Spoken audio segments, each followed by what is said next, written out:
नमस्कार। स्वागत है आपका इंडिया गेट टीवी पर। मैं हूं अजय सिटिया।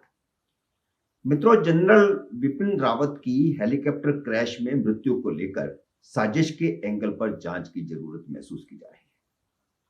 संसद के भीतर और संसद से बाहर विदेशी साजिश के एंगल से जांच की मांग उठी है। रिटायर्ड ब्रिगेडियर और कांग्रेस के पूर्व सांसद सुधीर सामंत ने लिट्टे का हाथ होने की आशंका जताई है। यह वही सुधीर सामंत हैं जो रिटायर होने के बावजूद कारगिल में वर्दी पहनकर लड़े थे और वे तब रिटायर्ड सांसद भी थे। तो दूसरी ओर सांसद संजय राउत ने पाकिस्तान और चीन पर उंगली उठाई है।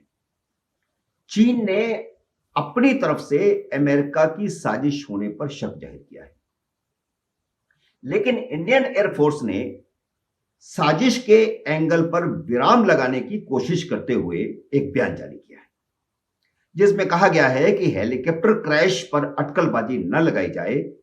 वायुसेना बड़ी तेजी से जांच कर रही है और जल्द ही सच्चाई सामने लाएगी। लेकिन सवाल यह है कि क्या कोर्ट ऑफ मार्शल इंक्वायरी सचमुच सच्चाई सामने लाने में सक्षम है? वह आशंकाओं पर क्यों विराम लगाना चाहती है? वायुसेना को यह बयान जारी करने के लिए किसने कहा था? सेना की तरफ से यह सफाई क्यों दी गई है? इससे पहले घटनास्थल से भी ब्रिगेडियर नील जॉन ने एक आंखों देखा वृत्तांत सार्वजनिक करते हुए साजिश के एंगल को मूर्खतापूर्ण बताया है। सवाल पैदा होता है कि सेना की तरफ से विदेशी साजिश के एंगल को नकारने की कोशिश क्यों हो रही है?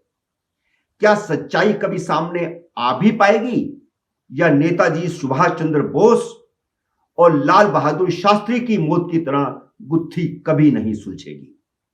और क्या विदेशी साजिश आसान नहीं है? याद करो, जब ईरान ने अमेरिकी ड्रोन को मार गिराया था तो अमेरिका ने उसका खंडन किया था, लेकिन जब ईरान ने फोटो जारी कर दिए तो अमेरिका को कबूल करना पड़ा था।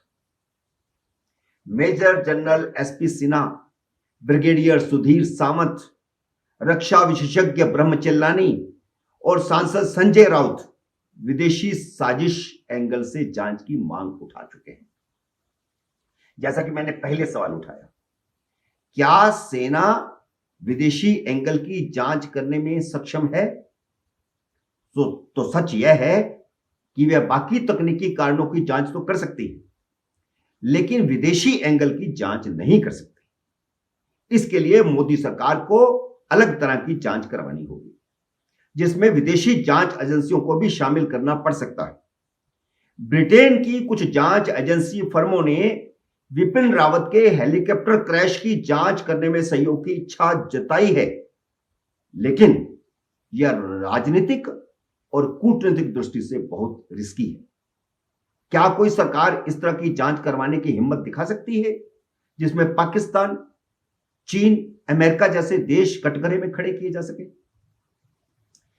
याद करिए, 17 अगस्त 1988 जब इसी तरह पाकिस्तान के फौजी तानाशाह जनरल जियाउल हक की प्लेन क्रैश में मौत हुई थी, तब भी कुछ ब्रिटिश और यूरोपियन एजेंसियों ने जांच में शामिल होने की इच्छा जताई थी, लेकिन पाकिस्तान इसके लिए तैयार नहीं हुआ था, क्योंकि प्लेन अमेरिका का बना हुआ था और प्लेन क्रैश में अमेरिकन राजदूत भी मारा गया था।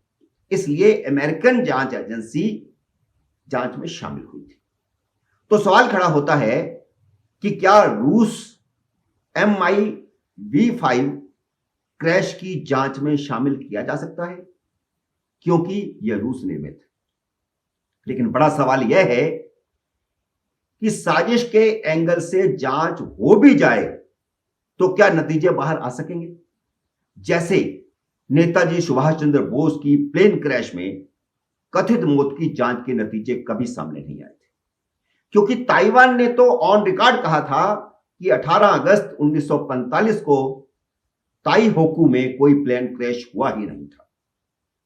मित्रों, जांच रुकेगी तो आशंकाएं बढ़ेंगी।